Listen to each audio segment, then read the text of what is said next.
వినయము గల వారిని, నలిగిన హృదయము గల వారిని ఆయన ఏం చేస్తాడంట? ఉజ్జీవాన్ని కలుగు చేస్తాడు. నా ఎంతటాడు లేడు అని చెప్పని మనం హెచ్చించుకున్నాం అనుకోండి, ఉజ్జీవం మనలో నుంచి వెళ్ళిపోతుంది. మాట్లాడేది మనం కాదు, చేసేది మనం కాదు. వాస్తవం. నేను చేస్తే ఈ కూర చూసావా ఎంత రుచిగా ఉంది, నేను చేస్తే చూసావా ఇదిగో ఈ పరిచర్య ఇంత చక్కగా ఉంది, లేకపోతే నేను చేస్తే చూసావా ఇంత చక్కగా సందేశం ఉంది, వాక్య సందేశం ఉంది. నాలో మాలో ఏమీ లేదు. సమస్త ఘనత మహిమ ప్రభావములు యేసయ్యకే చెందునుగాక. ప్రభువా, ఇంకా విధేయత కలిగి ఉంటా నీ కొరకు, ఇంకా నీకు లోబడి ఉంటా. కానీ ఈ శరీరం ఒప్పుకోదు.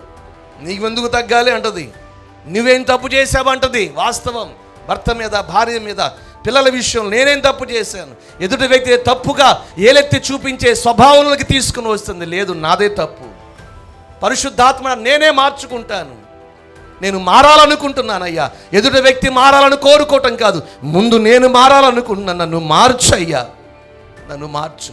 తను తగ్గించుకున్నవాడు హెచ్చించబడతాడు. ఒక దినం ఉంది, ఆ దినమున ఇదిగో ఆయన మిమ్మల్ని హెచ్చించినట్లు బలిష్టమైన ఆయన చేతుల కింద దీన మనస్కులై ఉండండి.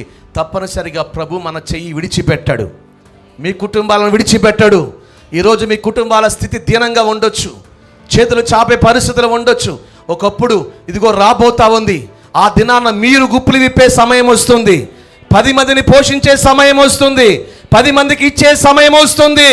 ఆ రోజు ఆశీర్వాదాన్ని పొందుకున్నవారై నా దేవుని నామ మహిమార్థము నిమిత్తం ఈ సమాజంలో దేవుని కొరకు నిలిచే ఒక రోజు రాబోతా ఉంది. దాని కొరకు ఇదిగో వినయము గలవారమై ఆయన చేత ఉజ్జీవాన్ని పొందుకుంటూ సాగిపోదాం.